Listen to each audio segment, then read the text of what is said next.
Welcome back to legal concept classes. Last video में हमने public international law के introduction, objective, origin और history को देखा था। इस वीडियो में हम इंटरनेशनल लॉ के जो सोर्सेज हैं और इंटरनेशनल लॉ का जो मेन सब्जेक्ट मैटर है वो along with international law, municipal law के साथ क्या रिलेशन है वो डिस्कस करेंगे। तो सबसे पहले हम देख लेते हैं इंटरनेशनल लॉ के सोर्सेज क्या क्या हैं। सबसे मेन आर्टिकल 38 क्लॉज 1 जो इंटरनेशनल कोर्ट ऑफ जस्टिस का है, ये सबसे इंपॉर्टेंट है। ये हमें इंटरनेशनल लॉ के सोर्सेज बताता है। जब दो या दो से ज़्यादा कंट्रीज़ के बीच में, इवन नंबर ऑफ कंट्रीज़ के बीच में जो ट्रीटीज़ और कन्वेंशन साइन होती है, वो मेजर पार्ट है जहाँ हम इंटरनेशनल लॉ की प्रेजेंस को देख सकते हैं। ये रिटन एग्रीमेंट्स होते हैं। नेक्स्ट है इंटरनेशनल कस्टम्स। कोई भी ऐसी प्रैक्टिस जो काफ़ी टाइम से कंसिस्टेंटली किसी भी जगह पे फॉलो होती आ रही है, मे भी हो सकता है वो रिटर्न ना हो, लेकिन सिर्फ वो फॉलो होती आ रही है, लोग उसको मान रहे हैं, तो वो उस जगह का ऑटोमेटिकली लॉ बन जाता है। तो ये इंटरनेशनल कस्टम्स होते हैं। नेक्स्ट सोर्सेज हैं जो किसी भी सिविलाइज्ड नेशंस ने एक्सेप्ट किए हैं, जनरल प्रिंसिपल्स जैसे गुड फेथ, इक्विटी और रेस जुडिकेटा। नेक्स्ट सोर्स है जुडिशियल डिसीजंस। जुडिशियल डिसीजंस जो है, जो भी हायर अथॉरिटी ने, जजेस ने जो भी डिसीजंस दे रखे हैं, वो डिसीजंस हम नेक्स्ट किसी भी डिस्प्यूट में या मैटर में उनकी रेफरेंसेस लेके इंटरप्रेट कर सकते हैं उस लॉ को। तो हैज़ सच ये जुडिशियल डिसीजंस इंपॉर्टेंट होते हैं। नेक्स्ट है teachings of highly qualified publics. जो जूरिस्ट हैं, ऑथर्स हैं, उनकी बुक्स से या स्टेटमेंट से, डेफिनेशंस से हम इंटरनेशनल लॉ एक सोर्स कंसिडर कर सकते हैं, और जो उन्होंने राइटिंग्स दे रखी हैं। अदर सोर्सेज क्या हो सकते हैं इंटरनेशनल लॉ के? वो हैं इंटरनेशनल ऑर्गेनाइजेशंस ने कोई भी अगर रेजोल्यूशन पास किया है तो वो भी एक सोर्स है। International organisations like UN, WTO, UDHR और काफ़ी सारे। अब हम देख लेते हैं कि सब्जेक्ट मैटर क्या है इंटरनेशनल लॉ का। सबसे इम्पॉर्टेंट स्टेट, मतलब कंट्रीज़। स्टेट्स होंगे तभी इंटरनेशनल लॉ उन पे एप्लीकेबल होगा। तो प्राइमरी सब्जेक्ट है with sovereignty right and duties. International organisation, क्योंकि ये प्रमोट करते हैं पीस, और सबसे इम्पॉर्टेंट काम इंटरनेशनल ऑर्गेनाइजेशंस का ही है जो इंटरनेशनल लॉ को मेंटेन करने के लिए काम करते हैं। UN, WTO, क्योंकि यहाँ पे बहुत सारी कंट्रीज़ हो गई जिन्होंने ये साइन किए हुए हैं। फिर इंडिविजुअल्स, जो राइट्स और ड्यूटीज़ होते हैं कॉमन पीपल, किसी भी कंट्री का अगर कोई भी पर्सन है तो वो भी इंटरनेशनल लॉ का सब्जेक्ट मैटर कंसिडर किया जाएगा।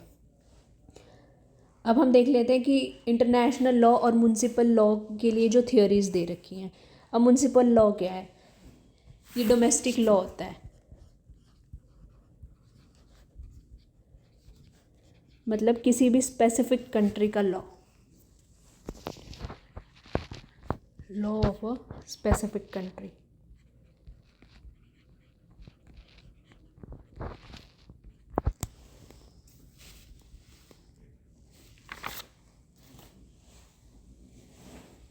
सबसे पहले है ड्यूअलिस्टिक। इंटरनेशनल लॉ और म्युनिसिपल लॉ जो हैं वो बिल्कुल सेपरेटली काम करते हैं, ये टोटली डिफरेंट है। जो इंटरनेशनल लॉ है उसको अप्लाई करने के लिए हमें डोमेस्टिक लॉ की ज़रूरत पड़ती है। कंट्रीज़ लाइक UK इसको फॉलो करते हैं, और इनका जो सब्जेक्ट मैटर, प्रिंसिपल और जो सोर्सेज हैं वो टोटली डिफरेंट होते हैं। जो डोमेस्टिक लॉ है वो किसी स्पेसिफिक कंट्री के अंदर ही रह जाएगा और इंटरनेशनल लॉ इन पे एप्लीकेबल होएगा। नेक्स्ट थियोरी है मोनेस्टिक थियोरी। ये डुअलिस्टिक थियोरी के अपोजिट है। इंटरनेशनल लॉ म्युनिसिपल लॉ का ही पार्ट होता है, ऐसा मोनेस्टिक थियोरी के जो सपोर्टर्स हैं उनका मानना है, और इनका जो ऑब्जेक्टिव है वो सेम है कि वर्ल्ड वाइड पीस होना चाहिए, और ट्रीटीज़ ज़रिया हो सकता है उन इंटरनेशनल लॉ को म्युनिसिपल लॉ के अंदर फॉलो करवाने का। Transformation theory, international law through legislation transform होके डोमेस्टिक यानी किसी कंट्री पे अप्लाई कर दिया जाता है, एप्लीकेबल।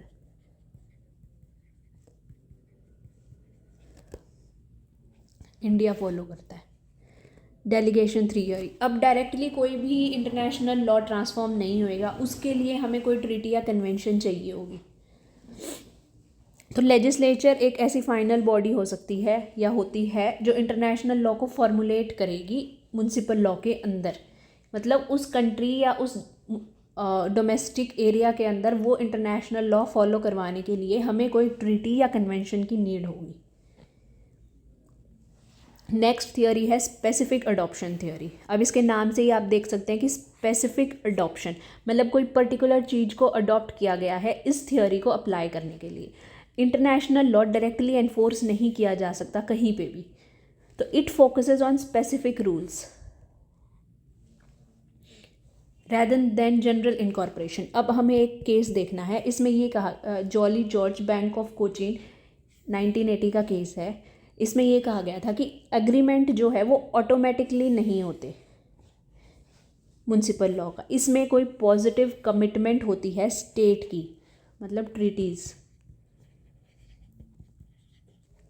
साइन करके ये स्टेट्स कुछ कमिटमेंट देते हैं कि हम ऐसी कोई पर्टिकुलर चीज़ को फॉलो करेंगे, तभी उस चीज़ को अडॉप्ट किया जाता है। Positive commitment of state through parties, ये हमने कुछ थियोरीज देखी हैं जो म्युनिसिपल लॉ और इंटरनेशनल लॉ के रिलेशन को बताती हैं और इनके बारे में डिस्क्राइब करती है। तो इस वीडियो में हमने देखा है थियोरीज, इंटरनेशनल लॉ का क्या सब्जेक्ट मैटर है और इंटरनेशनल लॉ के सोर्सेज क्या हैं। आर्टिकल 38 क्लॉज 1 ये इम्पॉर्टेंट है, एग्ज़ाम में ये क्वेश्चन पूछा गया है कि कौन से आर्टिकल में सोर्सेज बता रखे हैं इंटरनेशनल लॉ के। सो नेक्स्ट वीडियो में हम इंटरनेशनल लॉ का नेक्स्ट टॉपिक डिस्कस करेंगे। आज के लिए इतना ही, थैंक यू।